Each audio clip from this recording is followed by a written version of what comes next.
నమస్తే, welcome to Suman TV. నేను మీ యామ్ని. మనకి ఆగస్టు 1 నుంచి 15వ తారీఖు వరకు అసలు 12 రాశుల వారికి మంచి చెడు ఏ విధంగా ఉంటుంది, ఈ విషయాలు మనకి తెలియచేయడానికి ప్రస్తుతం మనతో ఉన్నారు ప్రముఖ జ్యోతిష పండితులు బ్రహ్మశ్రీ నందిబట్ల శ్రీహరి శర్మ గారు ఉన్నారు. గురుగారితో మాట్లాడి ఆ విషయాల గురించి అడిగి తెలుసుకుందాం. నమస్కారం గురుగారు. వాగర్థావివ సంపృక్తౌ వాగర్థ ప్రతిపత్తయే జగతః పితరౌ వందే పార్వతీ పరమేశ్వరౌ. సదాశివసమారంభాం శంకరాచార్య మధ్యమాం అస్మదాచార్యపర్యంతం వందే గురు పరంపరాం. ఆదిత్యాయ చ సోమాయ మంగళాయ బుధాయ చ గురుశుక్ర శనిభ్యశ్చ రాహవే కేతవే నమః.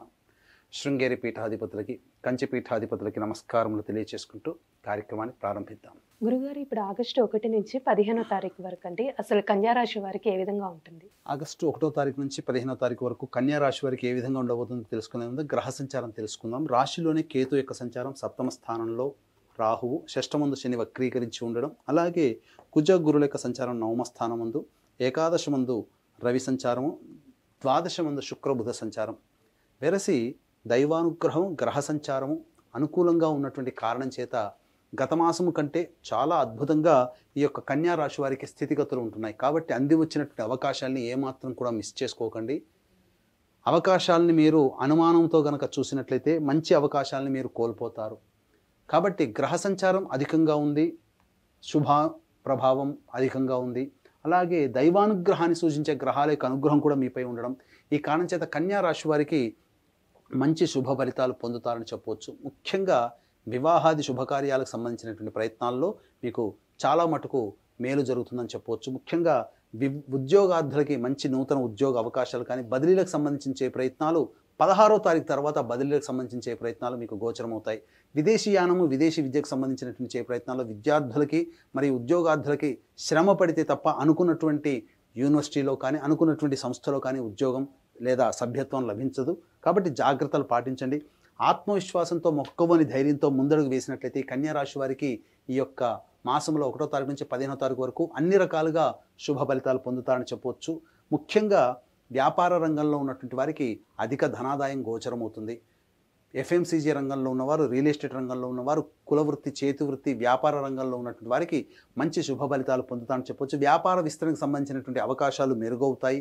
నూతన భాగస్వాముల యొక్క కలయిక కావచ్చు, లేకపోతే ఇదివరకు మీకు ఎవరైనా కానీ విడిపోయినటువంటి వాళ్ళు మళ్ళీ కలిసే అవకాశం దాంపత్యంలో కావచ్చు, వ్యాపారంలో కావచ్చు.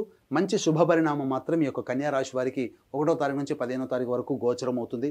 అయితే ప్రధానంగా గమనించుకున్నట్లయితే ఏతావాత ఏ వ్యక్తికైనప్పటికీ కూడాను ప్రధానంగా 75% సమస్యలు ధనంతోనే వస్తాయి, 75% సమస్యలు ధనంతోనే తీరుతాయి. కాబట్టి ధన ప్రవాహం ఏ విధంగా ఉంటుంది, ఖర్చులు ఎప్పుడు ఉంటాయి, ఆందోళనకరమైనటువంటి జీవితం ఎప్పుడు ఉంటుంది అనే విషయం గురించి క్లుప్తంగా తెలియచేసుకుందాము. ముఖ్యంగా 1, 2 తారీఖుల్లో మీకు ప్రశంసల వర్షం కురుస్తుంది. అంటే మీరు చేస్తున్న వృత్తి ఉద్యోగంలో రాణింపు కానీ, అధికారుల యొక్క అనుగ్రహం కానీ, అండదండలతో మీరు మెరుగైనటువంటి స్థితిలో, ఉద్యోగ స్థితిలో ఉంటారు. 3, 4 తారీఖులో కనుక గమనించుకున్నట్లయితే అన్ని రంగాలలో ఉన్నటువంటి వారికి ధన ప్రవాహము అధికంగా ఉంటుంది. ప్రధానంగా రాణి బాకీలు వసూలు అవ్వడము లేదా విశేష ధన రాబడి ఈ 3, 4 తారీఖులో గోచరమవుతుంది. 5, 6, 7 తారీఖులో కనుక చూసుకున్నట్లయితే ప్రధానంగా వ్యాపారపరమైనటువంటి నిర్ణయాలు కావచ్చు, అలాగే వివాహ సంబంధమైన విషయాలు కావచ్చు, కొంత కలత చెందే అవకాశాలు గోచరమవుతున్నాయి. ముఖ్యంగా ఈ యొక్క 5, 6, 7 తారీఖుల్లో మానసికమైనటువంటి ప్రశాంతత లోపించడం, అధిక ధన వ్యయం అవ్వడము, కుటుంబ సభ్యుల వలన అధిక ధన వ్యయం అవ్వడం గోచరమవుతుంది. కాబట్టి జాగ్రత్తలు పాటించండి. ఇంతకుముందే ప్లాన్ చేసుకున్నట్టుగా 5, 6, 7 తారీఖులో కనుక ఖర్చులు కనుక పెట్టుకుంటే చాలా మటుకు ఖర్చులను తగ్గించుకోవడమో, ఆ ఖర్చులను వాయిదా వేసుకోవడమో చేసుకోండి. ఎందుకు అంటే ఈ 5, 6, 7 తారీఖుల్లో ఆకస్మిక ధన వ్యయము కనబడుతుంది. కాబట్టి ప్లానింగ్ ప్రకారం పెట్టుకునే ఖర్చులు ఆ రోజున జరిగేటువంటి ఆ 3 రోజుల్లో జరిగే ఖర్చులు అధికంగా తోడై మిమ్మల్ని ఉక్కిరి బిక్కిరి చేస్తాయి. కాబట్టి మానసిక ప్రశాంతత లోపిస్తుంది. కాబట్టి చాలా మటుకు ఖర్చుల్ని మీరు ప్రాక్టికల్గా తగ్గించుకుంటే ప్రశాంతత మీరు పొందుతారు. ఇక 8, 9, 10 తారీఖుల్లో ప్రధానంగా మీ జీవితంలో ఒక గొప్ప మైలురాయిగా నిలిచిపోతుందని చెప్పవచ్చు.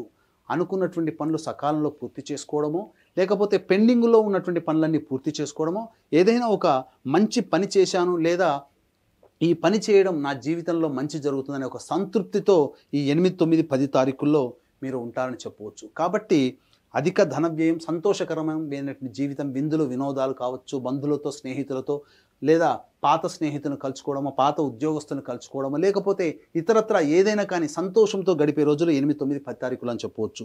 ఇక 11, 12 తారీఖుల్లో కనుక చూసుకున్నట్లయితే ప్రధానంగా కుటుంబ సభ్యులతో కొంత వాగ్వివాదాలు చోటు చేసుకుంటాయి. కాబట్టి అప్రమత్తతో వ్యవహరించండి.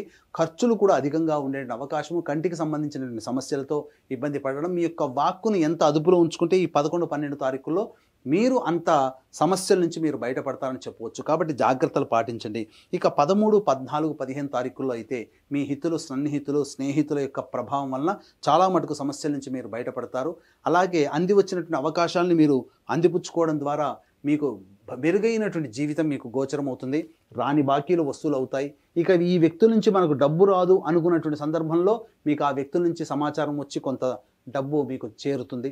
ఏ విధంగా చూసినప్పటికీ ఈ 13, 14, 15 తారీఖుల్లో మీకు ఆనందదాయకమైనటువంటి పరిస్థితులు గోచరమవుతాయి. అధిక ధన రాబడి గోచరమవుతుంది.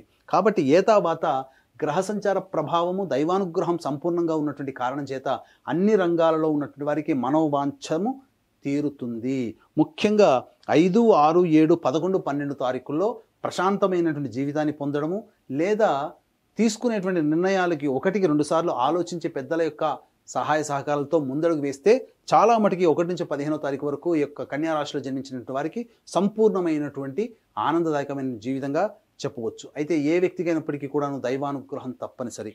ఇట్టి దైవానుగ్రహం ఉంటేనే అన్ని రంగాలలో మనం ముందడుగు వేస్తాం. కాబట్టి ఇట్టి దైవానుగ్రహం అందరికీ అందించాలనేటువంటి సదుద్దేశంతో ఆదివారం, అమావాస్య, పుష్యార్క యోగము కలిగినటువంటి అలభ్య పుణ్యతిథి ఆగస్టు 4వ తారీఖు రోజున సిద్ధక్షేత్రమైనటువంటి శ్రీశైల క్షేత్రంలో గత జన్మ కర్మదోష నివారణకి, ఇప్పుడు మన సమస్యలు ఎదుర్కొంటున్నామంటే గత జన్మ కర్మదోషమే. మనం సమస్యలు ఎదుర్కొంటున్నామంటే శాపాలు తెలిసో తెలియకో ఇతరులను ఇబ్బంది పెట్టడమే. కాబట్టి శాప నివృత్తి హోమాలతో పాటు కర్మదోష నివారణ హోమాలతో పాటుగా విద్య, వివాహ, ఉద్యోగ, దాంపత్య, సంతాన, అనారోగ్య సమస్యల నివారణకి 18 రకాల హోమాదులతో పాటు వృషభ, మిథున, కర్కాటక, సింహతుల, వృశ్చిక, మకర, కుంభమీన రాశుల్లో జన్మించిన వారికి శనిదోష నివారణ హోమాలు పర్ హెడ్ కేవలం 1500 రూపాయలకి మీ యొక్క గోతనామాలతో చేయించడం జరుగుతుంది. అలాగే ప్రతి నెల ఒక్కొక్క పుణ్యక్షేత్రంలో మీ కుటుంబ సభ్యుల గోతనామాలతో కూడా నమోదు చేసుకునే అవకాశం ఉంది. కాబట్టి అవకాశం ఉన్న వాళ్ళు కార్యక్రమ తదనంతరం కాంటాక్ట్ చేసి పూర్తి వివరాలు తెలుసుకోవచ్చు. గురుగారు, ఇప్పుడు కన్యా రాశి వారికి అంటే ఇంకా మెరుగైన ఫలితం రావాలంటే అసలు ఎలాంటి పరిహారం చేయాలండి? ఈ యొక్క కన్యా రాశిలో జన్మించినటువంటి వారు ప్రతిరోజు గరికతో గణపతికి అష్టోత్తర పూజ చేసి చిన్న బెల్లం ముక్క నైవేద్యంగా పెట్టండి. అలాగే కాలభైరవాష్టక పారాయణం రోజుకి 3 సార్లు పఠించినట్లయితే సాధారణంగా వచ్చే సమస్యల నుంచి మీరు బయటపడవచ్చు. ఇంకా సమస్యలు మీకు అధికంగా ఉధృతమవుతున్నాయి, బాధిస్తున్నాయంటే మీ యొక్క జాతకంలో గ్రహ దశల యొక్క ప్రభావం. కాబట్టి దగ్గరలోని మంచి ఉపాసనా పరులైనటువంటి జ్యోతిష పండితులను సంప్రదించి వారి సలహాలు, సూచనలు కనుక పాటించినట్లయితే భవిష్యత్తులో వచ్చే సమస్యల నుంచి కూడా మీరు బయటపడతారని చెప్పడంలో ఏమాత్రం సందేహం లేదు. గురుగారు, ఇప్పుడు ఆగస్టు 1 నుంచి 15వ తారీఖు వరకు అండి అసలు కన్యా రాశి వారికి ఏ విధంగా ఉంటుంది, ఎలాంటి పరిహారం చేసుకోవాలి, ఈ విషయాలు మాకు తెలియజేసినందుకు ధన్యవాదాలండి. సర్వం శ్రీ ఉమామహేశ్వర పరబ్రహ్మార్పణమస్తు.